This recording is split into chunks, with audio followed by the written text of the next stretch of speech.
right. Hello, everyone, and thank you so much for joining us for our 2021 Native American Heritage Month virtual film festival. Before we start, I just want to let you know that live captioning is available by clicking on the CC button on the lower right-hand corner of your screen. This is a live captioning service, so anything spoken outside of English or any mumbling, it might not be transcribed accurately. My name is Emily Abi-Kheirs. I use she, her pronouns. I am the marketing and engagement manager for Women Make Movies. And I want to begin by acknowledging that Women Make Movies office in Manhattan sits upon the land of the Lenape land tribe.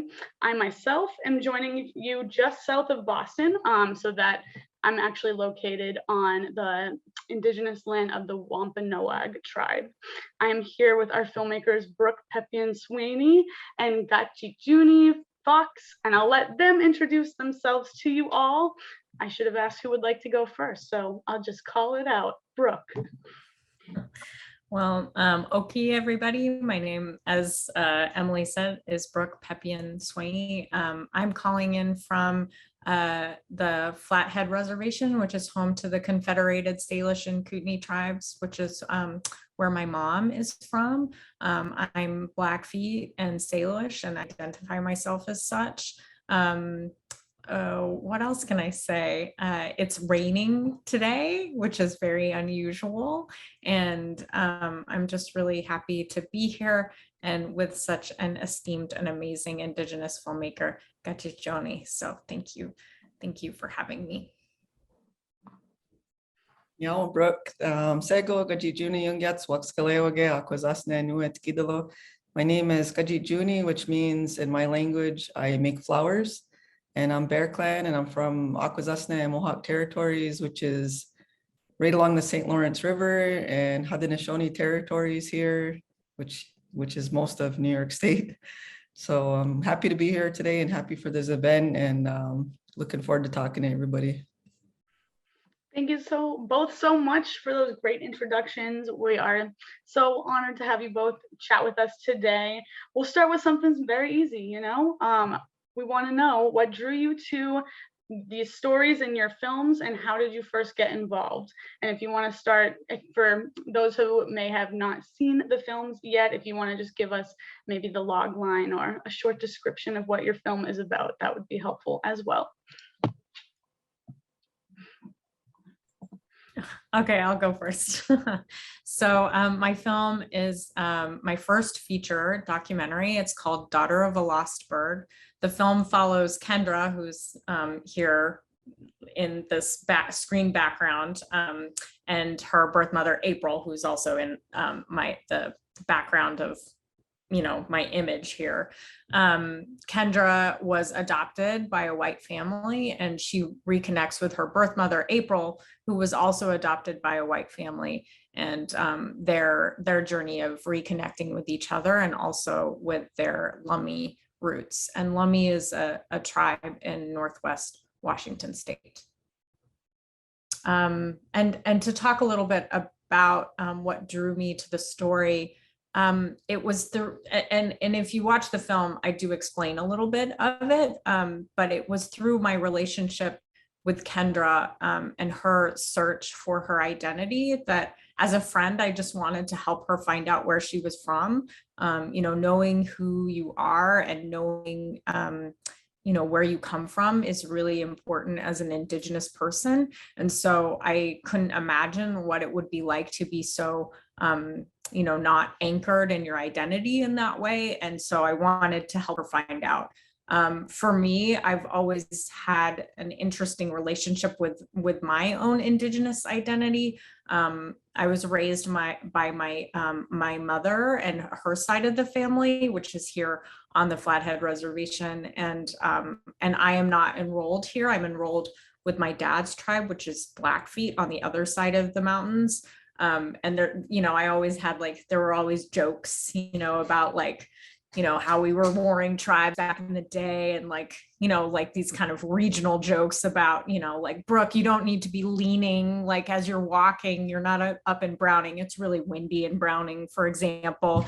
So stuff like that. I grew up as a kid like being teased, like, because I was from a different tribe, and, like, teasing is very loving. So it wasn't something where I was like, oh no, but it was something that was always like part of my consciousness. And since I didn't grow up there, but, I'm enrolled there, I have a lot of conflict about that identity too, which I think, a lot of other Indigenous people who are from multiple tribes probably experience. And I didn't meet a lot of my family on that side until I was a young adult. And so I have this interest in how you form relationship with family as you get older and what those relationships look like. So that kind of drew me to the story. And also, when we started making the film, there weren't that many films about adoption in the Indigenous community. At the time, there were a couple of films that kind of, talked about foster care, but they were First Nations films. And so I thought, well, this would be a really cool way to explore, this topic in film. And I have to recommend also 2 other films, Dawnland and Blood Memory, if people are interested in learning a little bit more. And also a great podcast, This Land, season 2. Nice. Yeah, all really great movies. I've seen them all. So my film is Without a Whisper. It's a documentary short, and it came out last year. And it's about how Haudenosaunee women influenced the women's rights movement. And I became interested in the story, I guess, because of my background as a teacher. So I've been a teacher for 20 years in our community, teaching traditional arts and teaching language and history and those kind of things to Native students here in our community. And what I noticed as an educator is that we're very underrepresented in the classroom and in the history books. And even though this land that we're on is Indigenous land, the content about us in history books is so minimal and so tiny and often inaccurate. And I thought this was such an important story to share. And I really wanted to change the narrative on how people think about women's rights. Because when you think about, now it's 100 years later and people have, women have the right to vote. But just 100 years ago, the European women that were here didn't have any rights, but we did. So, where did they get those ideas from? You have to really stop and think about those things. And that's what I wanted people to get more curious about, not just our culture, but cultures all over the world and how we influence each other. Both super powerful films, untold stories, untold histories. Thank you so much for making these films and for bringing these histories to light. Obviously, I'm a fan of both of them. Can you talk to us a little bit about some of the challenges that you faced making your respective films? And I realize that I should probably say who can go first, right? Or if anyone's feeling moved to go first, I'll let you speak first. Junie. I'll just continue the pattern. I think for me, the challenges were, it was such a long project. And when we started making the film, it was self-funded, like most documentaries are. You have to kind of raise your own funds to then get people to take you seriously, that you're really, going to go on this journey with this person. And I think another challenge for us was, it was made over 7.5 years. I think for me, always like a good kind of barometer of how long we've been making or working or, putting the film out into the world is how old Kendra's daughter Suka is. And she's 8 now. So it's been a long journey, doing this film, and that in and of itself is a challenge. Yeah, that's true. I have to agree with that. Like, you make even a documentary short, it took me 3 years to make my film. So like half the amount of time. And what's challenging, I think, is for me anyway, is the producing part. I like the directing part, I enjoy that, but there's so much that's involved with being a producer and, getting all the clearances, the insurance and location releases. And, you really have to learn a lot while you're out there doing that. And I'm thankful for the experience, but it is a ton of work. And you were both funded or supported by Vision Maker Media as well, right? Can you tell our audience a little bit more about that organization and what kind of support they provide to Indigenous filmmakers like yourself? Sure. So Vision Maker Media are located in Lincoln, Nebraska, and they fund Indigenous content for PBS. So I've been lucky. I'm on my third film with them with funding from Vision Maker Media, and they give financial support, but they also coach you along the way and help you out. So I learned a lot, through them and through some of the workshops that they've had. And yeah, they've been really supportive of Indigenous filmmakers.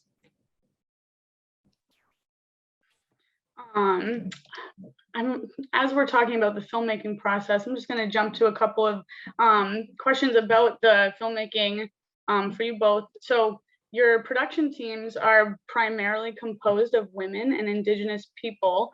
Was this an intentional choice for you both? And if so, can you speak to some of the reasoning behind that? Do you think, and then I guess like as an add-on, like do you think that affects the storytelling and the outcome? Well, I tend to have a lot of friends who are women, and oftentimes my friends are also my collaborators. So, working, and it's not that I don't want to collaborate with people of other genders or gender identities. But the Sky, who is a male,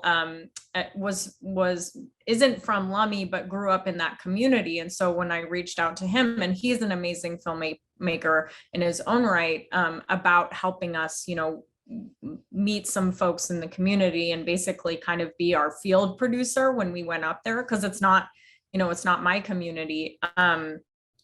He's a friend, it's kind of that network of people who and you trust and know that will get the job done and help support your vision and be committed to the project. So and I really have to give a lot of thanks to my editor, Kristen Swanbeck. She's not Indigenous, but she's a great ally and really gets the story that I was trying to tell, and has such an amazing way of weaving together threads of the story, and I couldn't have made the film without her. So yeah, I agree. I've had great editors for both of my films, both women, both non-Indigenous, but both with a really unique way of looking at things. And for myself, like for my film projects, I try to pull in as many Indigenous people as I can that I can find, but sometimes you can't find people. Like I haven't found an Indigenous editor yet. And my cinematographer, she's French, she comes from France, but she has a great eye for what I'm looking for. Like she understands, the concepts for my film, and she's able to capture that.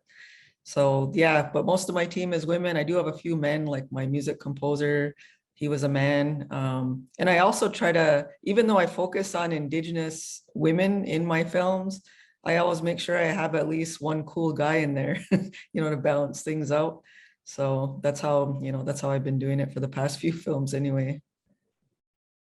I like that idea. One cool guy, just one. No, just one. That's all you get. No. I love that. How has documenting these stories changed the way you see yourself and your own heritage?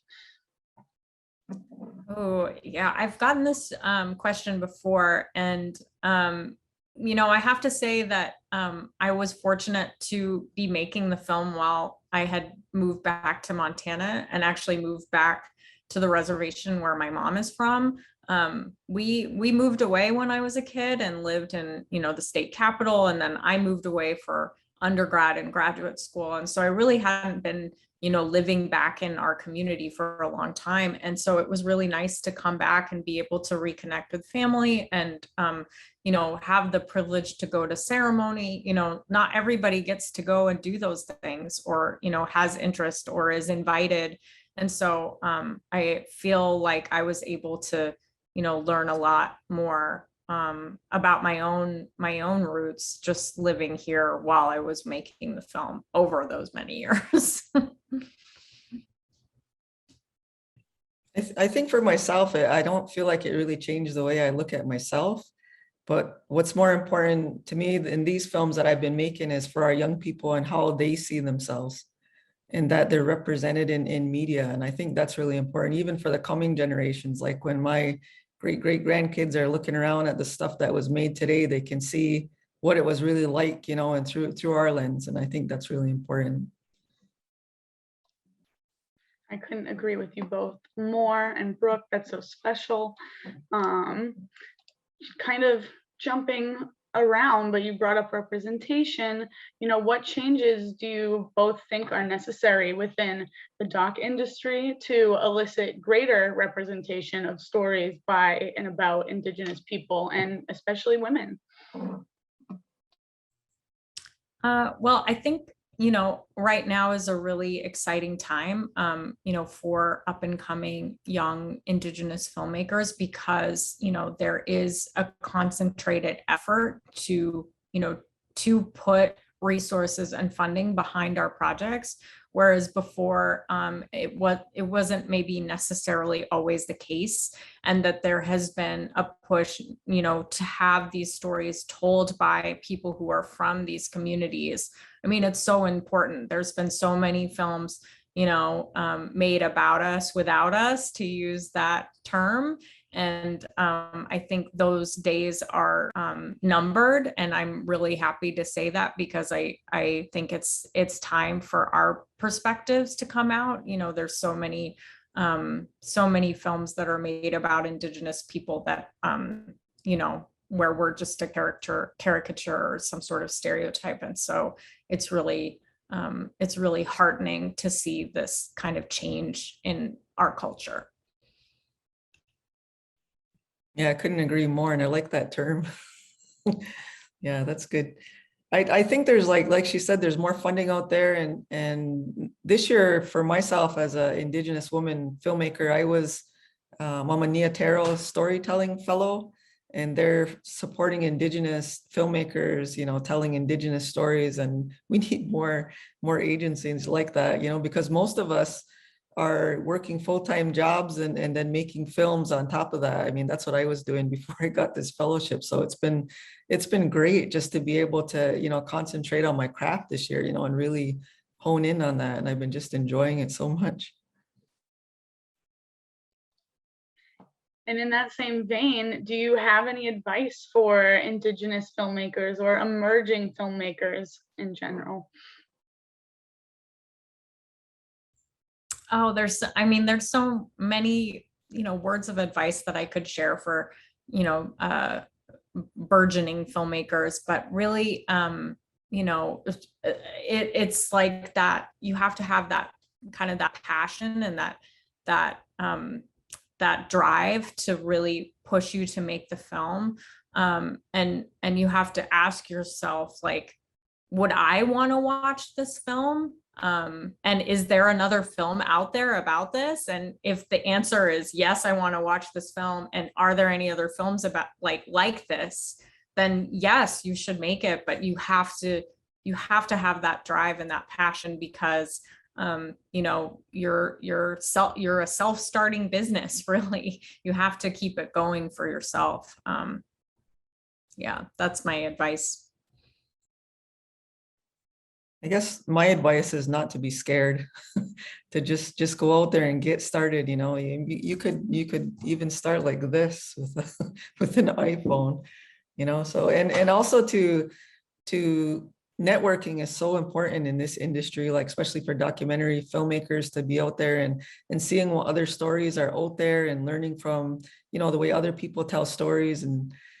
and also gaining experience that way. So there's other more experienced filmmakers. Like I have a co-producer that's been making films for over 20 years, and she's a German filmmaker. Her name's Katja Esson. She's co-produced on my last few films, but she's very experienced, and it's good to build on that experience, you know. And she kind of balances me out because, you know, I have a certain view, you know, coming from the inside of my community and telling stories that way. But a lot of times she can look at my work and say, I don't know if everybody's going to understand that, you know, because she has a different view. She has a different set of eyes. And it's important too, to keep your, you know, keep your network and bring people in to help you out. Absolutely. And shout out to Katja. We distribute her film Sky Dancer, which is also available to watch through the end of the month. So make sure, if you haven't seen it yet, it's in our virtual screening room. Wonderful advice. We're always sort of talking amongst ourselves here at Women Make Movies about some of the same things. So it's nice to hear those things echoed. Coming back to, well, first I want to shout out, if anyone has any questions, please throw them in the question and answer box. We will get to those in just a few minutes. But I wanted to ask myself, your films are both sort of released at a time. And sorry, actually, Junie, yours was released last year or so, so maybe not exactly the same timeline, but it's at a time when both the US and Canada, you know, are being forced to reckon with the legacies of their assimilationist policies and histories. You know, what do you think what impact do you hope your film will have on people at this particular time in history? Well, you know, the Indian Child Welfare Act, we talk a little bit about it in our film, and Kendra is related to it in that she was born the same year that it came under effect. But because she had no paperwork at the time, because April didn't have any paperwork at the time tying her to her tribe, the ICWA didn't apply. Now, you know, if she was born now with, like, you know, the tribal ties to her nation, then she would be governed by that law. And currently, you know, the Indian Child Welfare Act is being challenged at the Supreme Court level, and it's being challenged by a lot of right-wing organizations that are behind these challenges. And it's really, really frightening for a lot of reasons. But the main reason is that it's not about the children. And in fact, a lot of, you know, non-Native people and social services, you know, folks would say that the law, in fact, is a gold standard in the industry because it aims to keep kids with their families and tied to their community. And that's important for whoever it might be. And I'm not saying that, you know, non-Native people can't adopt Native children, but the act keeps their citizenship tied to them. You know, it's like, you know, losing your citizenship when you don't even have the right to take it away from somebody.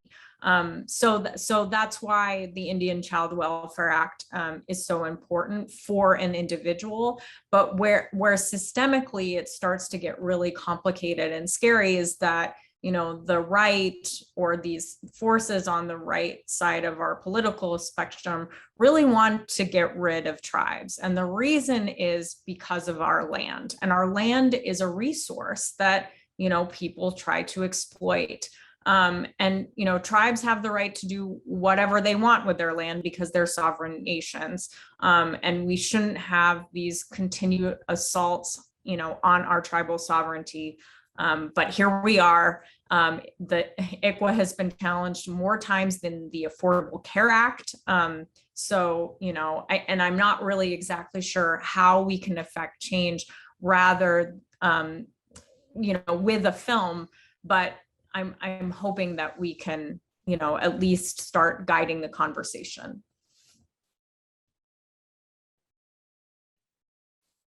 Can you say the question again? Sorry. No, I know, right? And now I'm like unpacking what Brooke just said. Thank you, Brooke. So important. And yes, films do have the power to change dialogue and spark change. So I have hope we are going to get it in the hands of the right people. Junie, for you, this is really about, the legacies of why can't I say that? Assimilationist policies and histories. But for your film, it might be a little different in terms of just reckoning with history in a different way. So what are you hoping the impact of your film has on maybe rewriting history? Or I mean, I'm really hoping it changes the narrative, like for future generations, that they think about Indigenous women when they think about women's rights. That's what I really hope.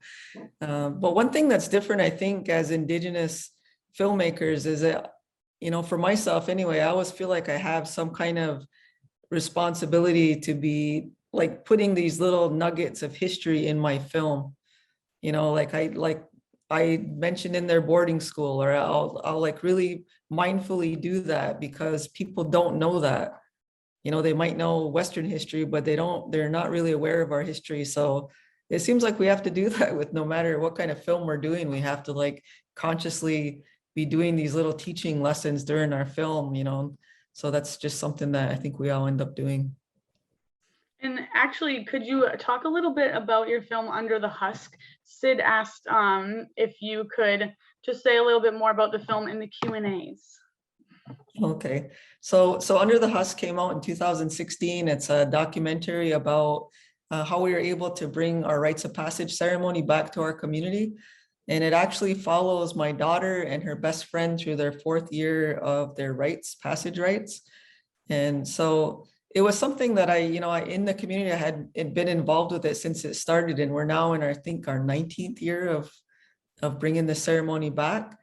And as I was watching it unfold in the community, I was really noticing a big shift in the young people that were going through that, because it really centered around them and centered around that time in their life, and really honored that time in their life, which is so important, for young people to be honored in that way and to be guided towards where they're going, like what their gifts are.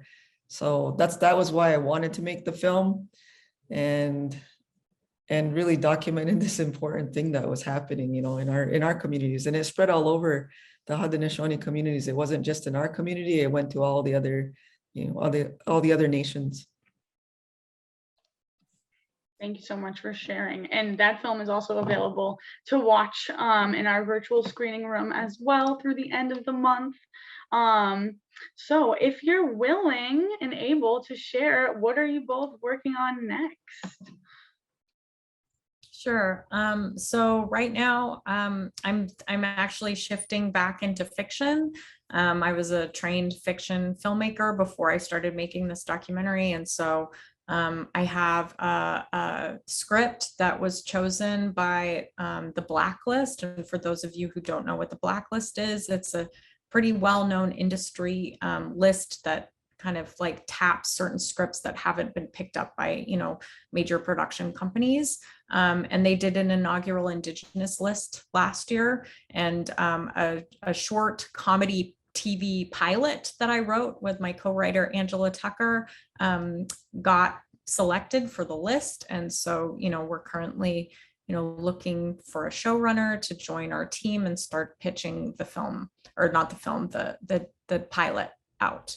And then I'm also writing another feature. It's a dark comedy about a tribal cop and her activist cousin, and they go on a pursuit of justice against a white supremacist who harms their relative. So that sounds incredible. And I also just wanted to shout out that Angela is one of our filmmakers as well. She's a producer on Belly of the Beast. I love that you two are working together. Junie, what about you? That's super cool. I'm looking forward to both of those projects. They sound super interesting. I'm working on another film. I had thought about doing a feature, so we'll see how that turns out now that you said 7 years of your life. But I'm doing a short film on Indigenous women that are saving our heirloom seeds and protecting those for future generations. So I'm in production on that film right now. I also just finished a short film on contemporary uses of wampum by our people, the Haudenosaunee. That's going to be at the Branly Museum in Paris, France. They're going to be opening an exhibit on wampum from their collections. And so it's going to be part of that exhibit. And I was lucky enough to be on the delegation going over to Paris to look at some of our stuff that they had in their collections. Are they going to give it back? Everybody says that, yeah, but they're most of the stuff is things that were bought or whatever by the French people, but our people hadn't seen anything in that collection, and it was collected it between 1630 and the mid 1700s. So like just having the opportunity to reconnect with, some of those items, and some of them were Haudenosaunee, some were Algonquin, they were from, some different Eastern tribes. And we're hoping to bring those things over back here to exhibit them here as well, so that our people can, get to see them. And really amazing artistry and craftsmanship in a lot of these pieces that were over there. It really just blew me away. That's really incredible. Good luck. And yeah, I hope you get it. They get it back. If people want to know more about you, learn more about you, where can they follow you? Sure. Well, the film Daughter of a Lost Bird has a couple of social accounts going on. We have Daughter of a Lost Bird doc on Instagram, and you can also find us on Facebook, Daughter of a Lost Bird. We have a website, daughterofaLostBird.com, and I have a personal website, brookeswaney.com, which I am trying to keep updated, but I'm not the best at it.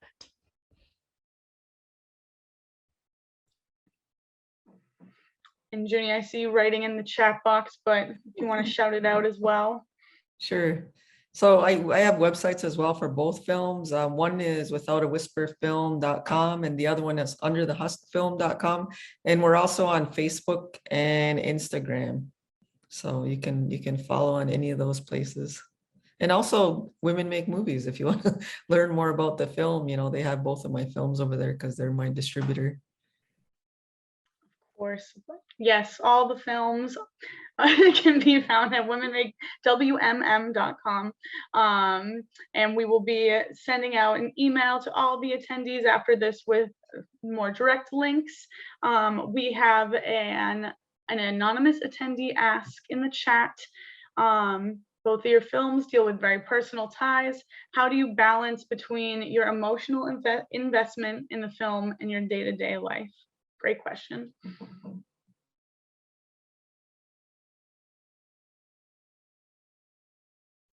I guess I'll go. I mean, this is a really hard question because it was such a personal journey, not for me personally, but for Kendra, who I am good friends with. And that's an unusual thing to do in documentary, which I feel like is not so unusual for Indigenous filmmakers, because we have relationships with people and we want to be in good relationship with people who we're making films about. And so, being with her on this journey has been complicated. And, oftentimes, and I talk about it in the film, there are moments where I feel like just the fact that we were making the film really changed the way that she was being received by her community. And had we not have been there, how would that have changed her relationship and her journey? And in some ways, I feel like kind of the antagonist of the film, where I'm providing the conflict. I mean, she was perfectly content in her life before I was like, well, let's find out. And now let's have a camera follow you around. And she likes to say it's me and I say it's her, and it's probably somewhere in between where we decided to actually make a film about her journey. I just wanted to support her in finding out what community she's from. But yeah, it has been a long process, and it's kind of a day by day thing, with any sort of relationship that you might have. You have to work at it, and you also have to take space from it and, all of that stuff. I think it's different depending on the project. For the first film that I did, it was about my daughter. And what I felt like as a filmmaker making that film is I felt like I sacrificed a lot of, what I should have been experiencing in order to film it. So my daughter's going through her 4th year passage rite, and I'm holding a camera instead of being in the moment of what was going on with her. So I consciously had to sacrifice that, that time in order to be able to share that story. But I thought it was such an important story. So I think it really depends on what film you're working on. And it is hard to balance because, there's things that you can't go to because you got to rush and go film something that you think might be something important. And you never know if it will or not. I mean, you can go there and it can be magic, or you can go there and it can be something that's on the cutting room floor. You just got to kind of go with your gut on things. And so I don't know, that's been my experience anyway. Well, thank you both for going through it and for making these beautiful films. Definitely worth it. Oh, there's another question that just came in.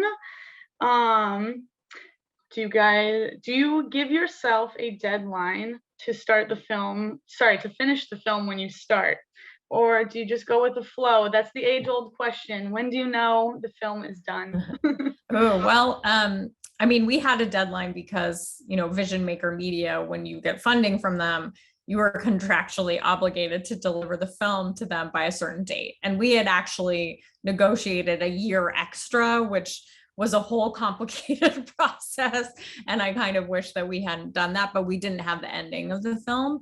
And I'm really glad that, we were able to have that extra time because we were able to film that amazing end scene of the film, which we wouldn't have had if we had tried to deliver the film earlier.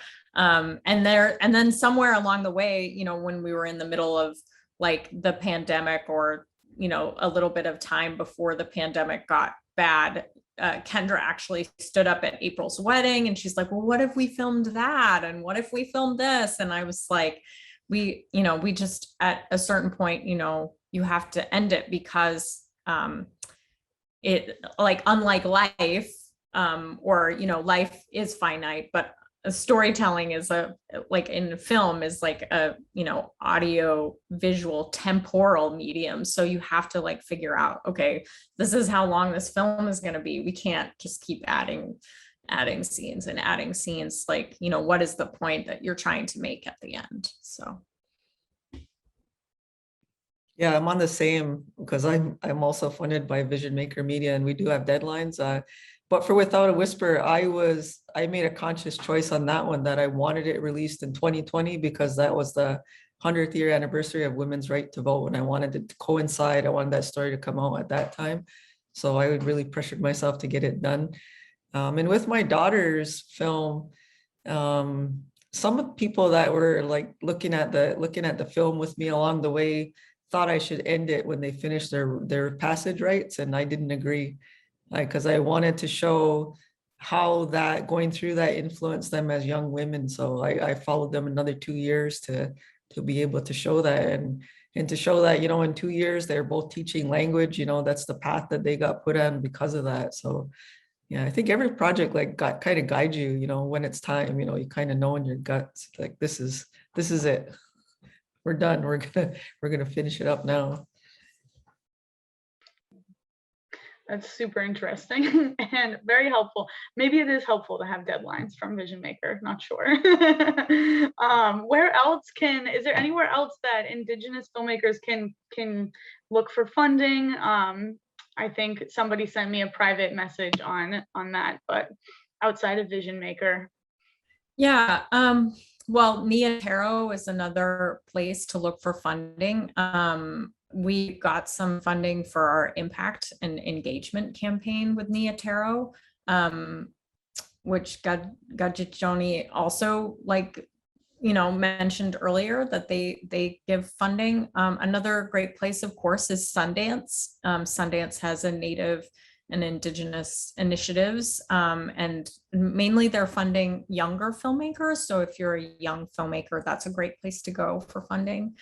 And I can think of, the Native Arts and Cultures Foundation also will fund, they won't necessarily fund a project, but they'll fund a person. So if you're, interested, they do have funding for filmmakers as artists.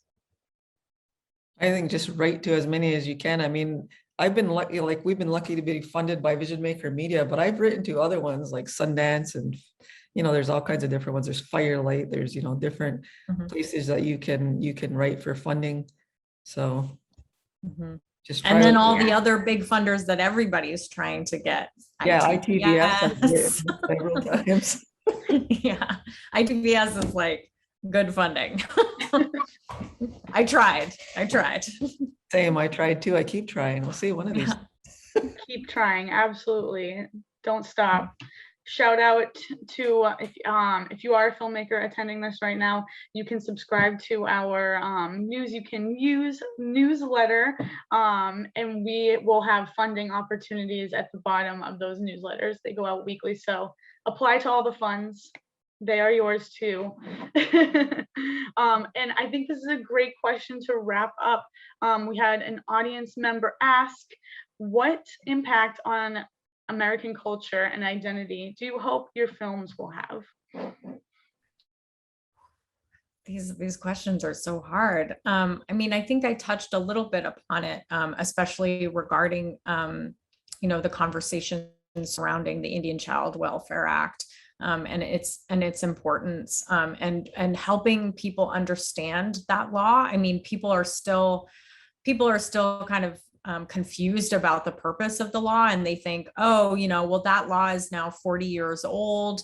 We've really come so far as a society. I'm sorry, we have not. Like, we're still dealing with the highest rates of Indigenous children in foster care. So there is a need to keep Native kids connected to their culture. Studies have shown that, when Native kids are connected to their culture, they do so much better. Their test scores are better, their self-esteem is better. They just are a little bit less, tied to that historical trauma that, previous generations have experienced. There's a lot of kind of this mindset in America that I feel like is really myopic to the present and to, whatever happened like 2 years ago. And history has long reverberating effects on people. I mean, the study of epigenetics just shows like how that is so tied to, who we are as a person. And so if this film can help people understand that, this is an ongoing, long healing process that America has to confront and face and start doing something about, then, wow, that would be an amazing thing to have happen. Yeah, that's so true. A lot of everything she's saying, it's so true.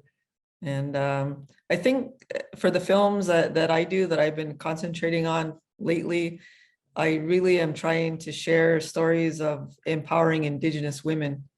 And I think that's because in my community and the way that I grew up, that's what I've seen around me. Like in our community, most of the movers and shakers are women in all fields. So, I want to really show that. And I want to, knock down some of these stereotypes and bring us out of the past and show what we're doing right now, and that we're strong and we're still here. And, we're going to change the world, I think. I don't think I could end a Q&A on a more powerful note. Like, thank you so much, both of you. Wow. Thank you for being available for this chat. We're going to make this available on YouTube and on Facebook tomorrow. Keep on making films, keep on changing the world. We have some applause in the chat. We have some applause in the Q&A. So thank you so much. And thank you everyone for attending and watching the films this month. Again, I'm Emily Abi-Kheirs, and everyone have a great rest of your day. Thanks for having us. Thank you both so much. Lem.